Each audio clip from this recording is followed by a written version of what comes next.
तो हमें चाहिए 5th जनरेशन फाइटर जेट। क्यों चाहिए? क्योंकि हमें दो सीमाओं पर युद्ध की तैयारी तैयार रखनी है। कहां कहां पे? पाकिस्तान और चाइना बॉर्डर पर। कितने फाइटर जेट चाहिए? तो एक रिपोर्ट है डिफेंस की जिसमें यह कहा गया कि भारत के पास लगभग 42.5 स्क्वाड्रन तैयार होने चाहिए, 42.5। ओके, इसका लॉजिक क्या है? बोले लगभग 18 से 20 स्क्वाड्रन तैयार होने चाहिए पाकिस्तान के लिए, और इतने ही चाइना बॉर्डर पर हमारे पास फाइटर जेट्स होने चाहिए। एक स्क्वाड्रन में औसत अगर 20 फाइटर जेट माने जाएं तो हमारे पास लगभग 800 के आसपास फाइटर जेट्स होने चाहिए। आज की क्या स्थिति है? आज हमारे पास 29 स्क्वाड्रन है, यानी कि 42 स्क्वाड्रन हमें फाइटर जेट्स के चाहिए। हमारे पास उनकी तुलना में मतलब 800 फाइटर जेट हमारे पास होने चाहिए, लेकिन हमारे पास बमुश्किल 580 फाइटर जेट के आसपास प्रेजेंट हैं। फाइटर जेट्स की ये जो कमी है, ये हमें किसी ना किसी एक बॉर्डर पर चिंता में डालती है। अब इसकी चिंता को थोड़ा और ऐड करते हैं। पाकिस्तान के पास फाइटर जेट्स के जो स्क्वाड्रन है वो 26 पहुंच चुके हैं, और पाकिस्तान इस साल के अंत तक चाइना से 5th जनरेशन फाइटर जेट्स भी ले लेगा। भारत अभी 4.5 के फाइटर जेट्स के साथ ही काम कर रहा है। तो भारत के पास 4.5 जनरेशन का राफेल प्रेजेंट है, और ऐसे में 26th स्क्वाड्रन पाकिस्तान के पास ऑलरेडी है, और हमारे पास दो बॉर्डर्स, दो दुश्मनों से लड़ना, और हमारे पास 29 स्क्वाड्रन। यह दर्शाता है कि पाकिस्तान का एक ही दुश्मन है और उसके लिए 26 है।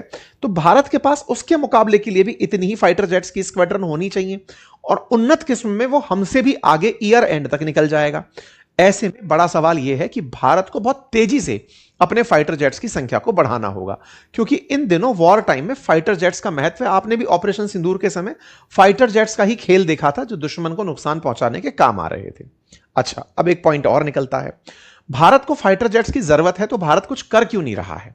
भारत असल मायने में खुद के फाइटर जेट बनाने में, यानी मेक इन इंडिया में दिमाग लगा रहा है। जैसे हम अपने तेजस फाइटर जेट्स को लेकर के बहुत पहले से HAL यानी हिंदुस्तान एरोनॉटिक्स लिमिटेड को काम दिए हुए हैं कि भैया बनाओ कम से कम 6 स्क्वाड्रन, आप हमें ऐड करके दो। राफेल, भारत के पास लगभग 2 स्क्वाड्रन यानी 36 फाइटर जेट्स के आसपास वो हैं जो एयरफोर्स के लिए वर्किंग होने चाहिए। हमारा टारगेट 114 स्क्वाड्रन, 114 फाइटर जेट्स तक का था, यानी कि 5 से 6 स्क्वाड्रन 18 के हिसाब से भी बनाए तो हम राफेल की बना लें। तो उसके प्रोक्योरमेंट में लगभग 3.5 लाख करोड़ का खर्च आना था। तो तेजस का काम, राफेल का काम, ये सब पूरे हो जाएं, उसके बावजूद भी हमें 5th जनरेशन फाइटर जेट की जरूरत पड़ेगी। उसको ध्यान में रखते हुए Bharat 5th generation fighter jet indigenously बनाने निकल रहा है। ऐसा क्यों? ऐसा माना जाता है कि वॉर टाइम पर अगर कोई दुश्मन आपको तकनीकी से लैस होने ही ना दे, तो आप युद्ध में वैसे ही पस्त हो सकते हैं। दुनिया में कोई देश नहीं चाहेगा कि भारत जैसे देश जो शक्तिशाली होते जा रहे हैं, इनके पास किसी और की वजह से 5th जनरेशन आया हो और ये एज ले लें। इस तरह से कई बार फाइटर जेट्स के इंजन देने में देरी की जाती है। भारत जो तेजस है उसके लिए भी GE का जो इंजन है वो अमेरिका से ले रहा था। इवन AMCA के लिए भी GE के इंजन की, यानी कि जो जनरल इलेक्ट्रिकल्स है अमेरिका के अंदर, उसकी इंजन की तलाश में था। उसी के इंजन को फिलहाल भी हम इस AMCA प्रोजेक्ट में यूज करेंगे, लेकिन अमेरिका लगातार उसे डिले करता जा रहा था। भारत के लिए अभी भी चैलेंज है 5th जनरेशन फाइटर जेट का इंजन बनाना। हम लोग आज भी जिस प्रोजेक्ट की खुशी मना रहे हैं, यह प्रोजेक्ट असल में 70% इंडिजीनियस होगा। अभी भी इसका इंजन हम अमेरिका से प्रोक्योर कर रहे होंगे। भारत को आज भी आवश्यकता है कि अगर हम लोग उस तकनीकी को बना गए जो इंजन के ऊपर का कवर है, स्टेल्थ है, उसे अगर हम बना गए तो वो हमारा अचीवमेंट होगा। और इसी के लिए भारत सरकार ने 15,000 करोड़ रुपए का इस पर्टिकुलर प्रोजेक्ट के लिए फंड निकाला और इस काम की शुरुआत आंध्र प्रदेश में करने का निर्णय लिया।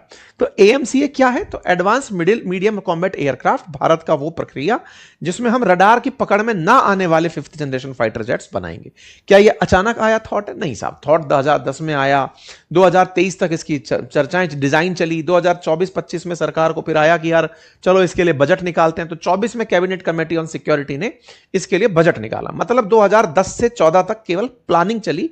उसके बाद 24 में जाकर के 15,000 करोड़ रुपए का इसके लिए एक प्रोटोटाइप बजट बनकर आया कि ठीक है साहब, पैसा तो दो ताकि कंपनियां काम करने आए, अदरवाइज आप किसी को बनाने का टास्क भी दो, देश में किस कंपनी को काम दोगे? तो इसके लिए फिर कंपनियों का चयन होना शुरू हुआ। रखा गया कि किसी भी कंपनी के पास में ऑलरेडी उसकी जो ऑर्डर बुक है वो 3 फोल्ड से ज्यादा बिजी ना हो। मतलब ऐसा ना हो कि कोई कंपनी आ रही है, उसके पास ऑलरेडी बहुत सारे ऑर्डर्स लगे हुए हैं। जैसे HAL के पास, उसके पास जो काम है उससे 8 गुना ज्यादा एडवांस बुकिंग चल रही है। तो ऐसे में बोले HAL आउट है, 3 गुना का ही सिस्टम रखो।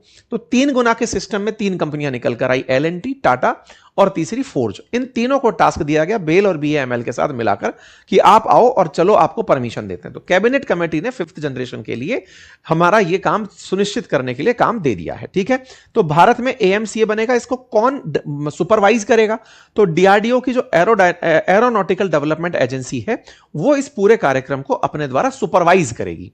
तो टाटा के साथ मिलकर के कुल मिलाकर के इस काम का शुरुआत में जो फैसला हुआ, अब वो जाकर के इनको RAF दे दिया गया है, रिक्वेस्ट फॉर प्रपोजल इनको पकड़ा दिया गया कि ठीक है अब आप लोग इस काम को करो। क्या करना है?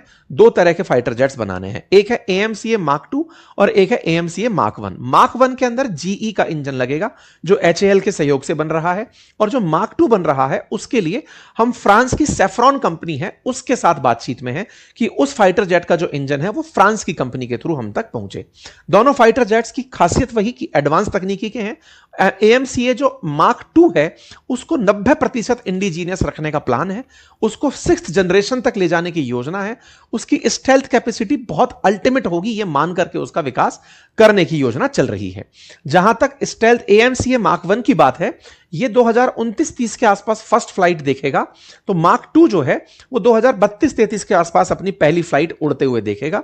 सर्विसेज में 34-35 के आसपास हमारा AMCA Mark 1 इंट्रोड्यूस हो जाएगा और 36 से 38 के बीच में हमारा Mark 2 AMCA सर्विसेज में इंट्रोड्यूस हो जाएगा। इस तरीके से हम लोग ये काम करने निकले हुए हैं। ठीक है साहब, इस काम को अभी पहला प्रोटोटाइप देखने में 2028 आ जाएगा, परीक्षण 2029 से 34 तक चलेगा और 34 से 35 के आसपास ये परीक्षण पूरे जब हो जाएंगे उसके बाद में जाकर के हमारी वायुसेना के अंदर इन्हें शामिल किया जाएगा। ठीक है, जहां तक बात हो दुनिया में 5th जनरेशन फाइटर जेट्स की देशों की स्थिति की, तो जैसा मैंने आपको बताया कि अमेरिका, रशिया और चाइना हमारे लिए ज्यादा जानने योग्य है कि चीन के पास J-20 फाइटर जेट और J-35 फाइटर जेट है जो उन्नत किस्म के हैं, और वो J-35 को पाकिस्तान को देने की तैयारी कर रहा है।